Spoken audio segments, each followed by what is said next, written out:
कोकणशाही channel कोकणच्या समृद्धीचं विलीना ठाकूर आपल्या सर्वांचं कोकणशाहीच्या सकाळच्या बातम्या विशेष बुलेटिन मध्ये स्वागत।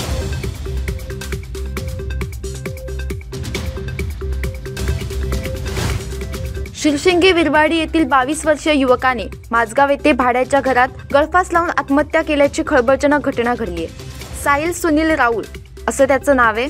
आयुष्यात स्ट्रगल करणे खूप कठीण आहे असा मेसेज आपल्या खास मित्राला पाठवून या युवकाने आत्महत्या केली आहे।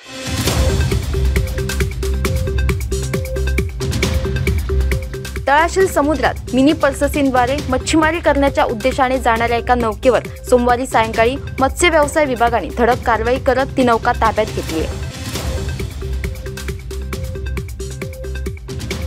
केंद्र सरकारच्या विविध योजना तळागाळातील लाभार्थ्यांपर्यंत पोहोचवण्यासाठीच्या दृष्टिकोनातून शासनाने राबवलेली विकसित भारत संकल्पना यात्रा सोमवारी कळसुली येथे संपन्न झाली। सदर यात्रेला कळसुली गावामध्ये चांगला प्रतिसाद मिळाला। वाडोस येथे जत्रोत्सवाच्या परिसरात जुगार खेळल्याप्रकरणी दोघांना ताब्यात घेण्यात आले। ही कारवाई सोमवारी पहाटे कुडाळ पोलिसांकडून करण्यात आली आहे।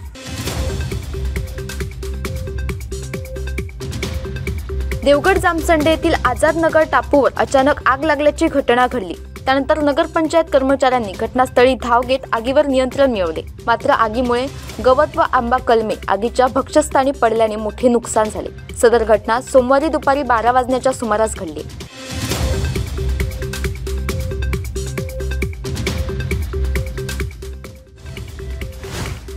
याबरोबरच कोकणशाहीच्या सकाळच्या बातम्यांमध्ये इथेच थांबतोय। पण तुम्ही मात्र दिवसभराचे अपडेट्स आणि ताज्या घडामोडी जाणून घेण्यासाठी कोकणशाहीचं YouTube चॅनल सबस्क्राइब करा, फेसबुक पेज लाईक करा आणि Instagram पेजला फॉलो करायला विसरू नका।